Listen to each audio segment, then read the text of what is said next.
Hello বন্ধুরা, সবাই নিজের বাসাতে নিজেকে সবচাইতে বেশি সুরক্ষিত মনে করে। আমাদের পৃথিবীতে প্রায় প্রতিটি প্রজাতির প্রাণী নিজের জন্য কোনো না কোনোভাবে বাসা তৈরি করে। আর সবচাইতে ক্রিয়েটিভ বাসা তৈরি করে পাখি। আর এই বাসাগুলো তৈরি করার জন্য পাখি হাড় ভাঙা পরিশ্রম করে। প্রতিটি প্রজাতির পাখি তাদের সুনিপুণ কারিগরি দক্ষতার প্রদর্শন করে থাকে। পাখির বাসা দেখতে অনেকটা সহজ মনে হলেও এগুলো বানানো এতটা কঠিন যে কোনো পাখিকে তাদের বাসা বানানোর জন্য হাজারবার উড়াল দিতে হয়। আগের এপিসোডে আমরা দেখতে চলেছি এমন কিছু পাখির বাসা যা দেখলে আপনারা পাখিগুলোকে ইঞ্জিনিয়ার বলতে বাধ্য হবেন। তো স্বাগত আপনাকে রহস্য থেরাপি এর চতুর্থ এপিসোডে। ইউরোপিয়ান বি ইটার বার্ড ভয়ঙ্কর সুন্দর এই পাখিটিকে নদী এবং সামুদ্রিক এলাকায় পাওয়া যায়। এই পাখিগুলো মাটির দেওয়ালে সুড়ঙ্গ বানিয়ে নিজের বাসা তৈরি করে। মা পাখিগুলো বাসাতে ঢুকে ৫ থেকে ৭টি ডিম দেয় আর বাসায় থাকা পুরুষ পাখিগুলো তাদের খাদ্যের যোগান দেয়। এই পাখিগুলো বিভিন্ন পোকামাকড় এবং ঘাস ফড়িং মৌমাছি ইত্যাদি খেয়ে থাকে। প্রজননের সময় মা পাখিগুলো সুড়ঙ্গের মধ্যে ঢুকে পড়ে আর পুরুষ পাখিগুলো আশপাশ দিয়ে ঘোরাফেরা করতে থাকে। তবে এই প্রজাতির পাখিদের বাসাগুলো নিচে হওয়ার কারণে প্রায় সময় সাপ সহ বিভিন্ন পশু পাখি আক্রমণ করে। তাই এই প্রজাতির পাখিগুলোকে সবসময় সতর্ক থাকতে হয়। এডিবল নেস্ট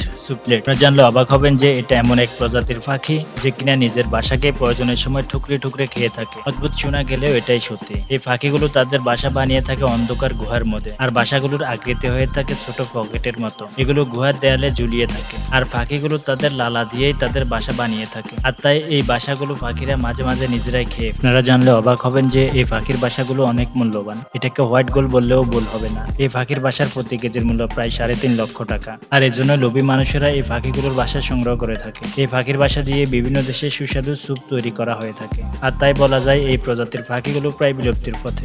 হামিং বার্ড এই প্রজাতির ফিমেল পাখিরাই তাদের বাসা বানিয়ে থাকে। এদের বাসা দেখতে অনেকটা চায়ের কাপের মতো মনে হয়। দিনে কয়েক ঘন্টা সময় ব্যয় করে ৫ থেকে ৭ দিনের মধ্যেই এরা এদের বাসা বানিয়ে থাকে। এতে করে তাদেরকে কঠোর পরিশ্রম করতে হয়। মাটি থেকে ৩ থেকে ৭ ফুট উঁচুতে এরা এদের বাসা বানিয়ে থাকে। আর এটা তারা বানিয়ে থাকে মাকড়সার জাল এবং রেশম দিয়ে উঁচু উঁচু গাছের ছোট ছোট ডালে। এই বাসাগুলো খুবই মোলায়েম হয়ে থাকে আর এই বাসাগুলো ইলাস্টিকের মতো কাজ করে।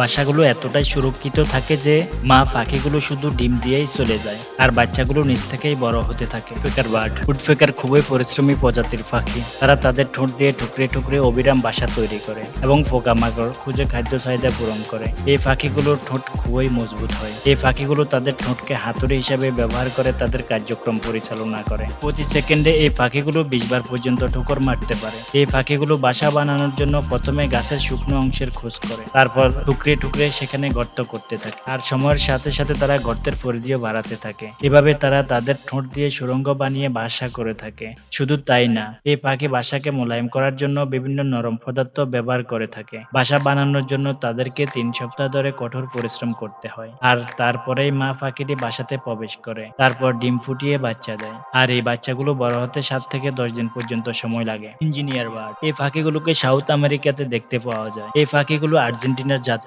পাখি। এই প্রজাতির পাখিগুলো কাদা মাটি ও শুকনো ঘাস দিয়ে তাদের শিল্পকর্ম প্রদর্শন করে থাকে। মাটি দিয়ে তৈরি করার কারণে বাসাগুলো খুব মজবুত হয়। একটি বাসা তৈরি করার জন্য একটি পাখিকে ১০০০ বারেরও বেশি কাদা মাটি ও শুকনো ঘাস ঠোঁটে করে বয়ে আনতে হয়। এই বাসা ঢোকার জন্য ছোট একটি জায়গা রাখতে হয়, ফলে শিকারী পাখি আক্রমণ করতে পারে না। এই বাসাতে একটি পাখি এক সিজন থাকার পর অন্য পাখি এসে থাকতে শুরু করে। গ্রেট হর্নবিল এই প্রজাতির পাখিগুলোকে ইন্ডিয়া, নেপাল, ভুটান এসব দেশে পাওয়া যায়। এই পাখির ঠোঁটগুলো দেখতে অনেক সুন্দর হয়ে থাকে। এটা দেখতে অদ্ভুত হলেও অনেক মজবুত। আর এই পাখিগুলো তাদের বাসা হিসেবে গাছের ছোট ফাটলগুলো ব্যবহার করে থাকে। তবে মাঝে মধ্যে এরা এদের বাসার গভীরতা বৃদ্ধি করে। ডিম পাড়ার সময় মা পাখিগুলো বাসার মধ্যে ঢুকে অবস্থান করতে থাকে আর পুরুষ পাখিগুলো খাদ্য সংগ্রহ করে এনে লম্বা ঠোঁট দিয়ে মা পাখি এবং তাদের বাচ্চাদেরকে খাইয়ে দেয়। আর এই প্রজাতির বাচ্চাগুলোর বেড়ে উঠতে প্রায় ৩ মাসের মতো সময় লাগে। আর তখনই মা এবং বাচ্চাগুলো বাসা থেকে বের হয়। ততদিন পর্যন্ত পুরুষ পাখিটি মা এবং বাচ্চাদের খাদ্য চাহিদা পূরণ করে থাকে। তবে এই পাখিগুলোকে চিকিৎসার কাজে ব্যবহার করার জন্য প্রচুর পরিমাণ শিকার করা হয়। তাই এই প্রজাতির পাখিগুলো এখন বিলুপ্তির পথে।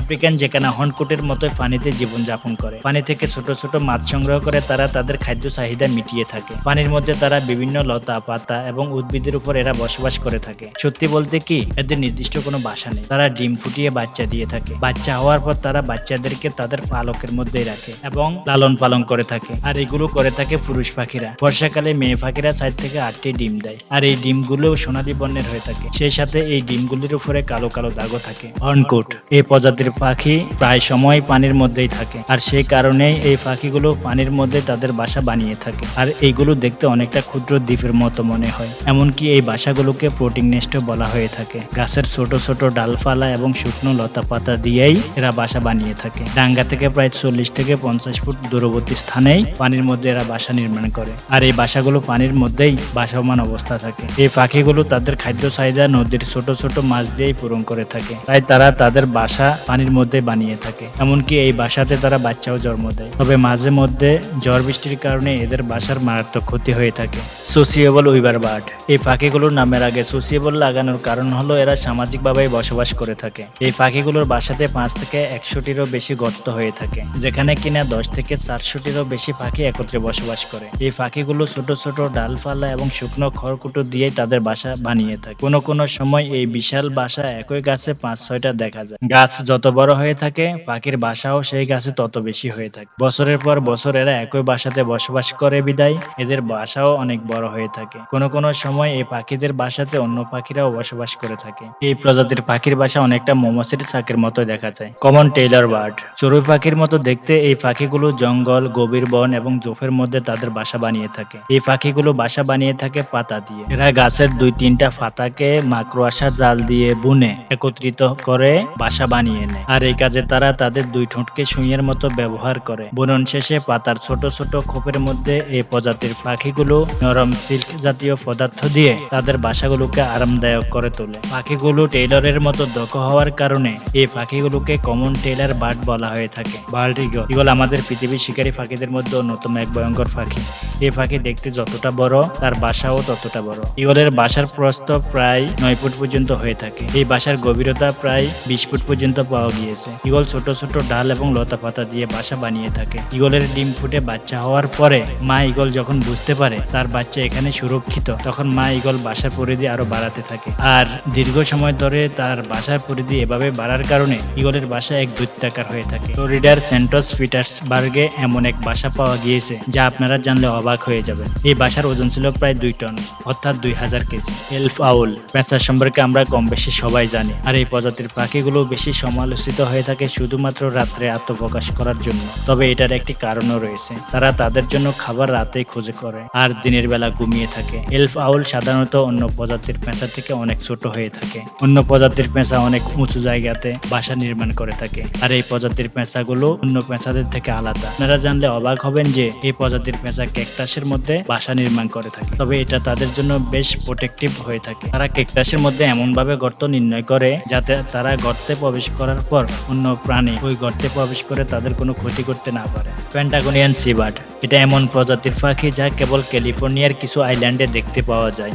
এই পাখিগুলোকে সিবার্ড বলা হয়ে থাকে কারণ তাদের জীবনের বেশিরভাগ সময়ে তারা সমুদ্রে এবং সমুদ্রের আশেপাশেই কাটিয়ে থাকে। তবে মাঝে মধ্যে মেক্সিকোর জঙ্গলেও এই পাখিগুলোকে দেখতে পাওয়া যায়। তবে যখন প্রজননের মৌসুম আসে তখন সকল পাখি একত্রিত হয়ে কলোনি গঠন করে। লক্ষ লক্ষ পাখি একত্রিত হয়। তারা এভাবে কলোনি গঠন করার কারণ হচ্ছে যাতে কোনো শিকারী পাখি তাদেরকে আক্রমণ করতে না পারে। এই সময় তারা শিকারীর হামলা মোকাবেলা করার প্রস্তুত থাকে, আর তারা তাদের এই কলোনি সমুদ্রের আশেপাশে ঠান্ডা জায়গায় গঠন করে থাকে। যতদিন পর্যন্ত না প্রজনন মৌসুম শেষ হয়ে যায় ততদিন পর্যন্ত এই পাখিগুলো কলোনি গঠন করে জীবনযাপন করতে থাকে। তাদেরকে এইভাবে কলোনি গঠন করে 3 মাস পর্যন্ত থাকতে হয়। প্রজনন শেষে যে যার মতো করে চলে যায়, আর এমন দৃশ্য কেবল এই প্রজাতির পাখির মধ্যেই দেখা যায়। পিপার বার্ড বলা হয়ে থাকে আমাদের পৃথিবীতে পাখির বাসার মধ্যে এই পাখির বাসা সুন্দরতম পাখির বাসার মধ্যে অন্যতম। উঁচু উঁচু গাছের মধ্যে এই পাখির বাসাগুলো দেখতে পাওয়া যায়। আপনারা জানলে অবাক হবেন যে এই প্রজাতির পাখির বাসা মেয়ে পাখি না বানিয়ে পুরুষ পাখি বানিয়ে থাকে। মেল উইভার বার্ড বাসা বানানোর জন্য গাছের লম্বা লম্বা পাতা সংগ্রহ করে। প্রথমে পুরুষ পাখি বাসার অর্ধেক কাজ শেষ করে, তারপর মেয়ে পাখি এসে তা পর্যবেক্ষণ করে। যদি বাসা মেয়ে পাখির ভালো লাগে তাহলে পুরুষ পাখির সাথে মিলে দুইজনে বাসার পুরো কাজ সম্পূর্ণ করে। এই প্রজাতির পাখিরা আগস্ট মাসে তাদের বাসা বানানোর কাজ শুরু করে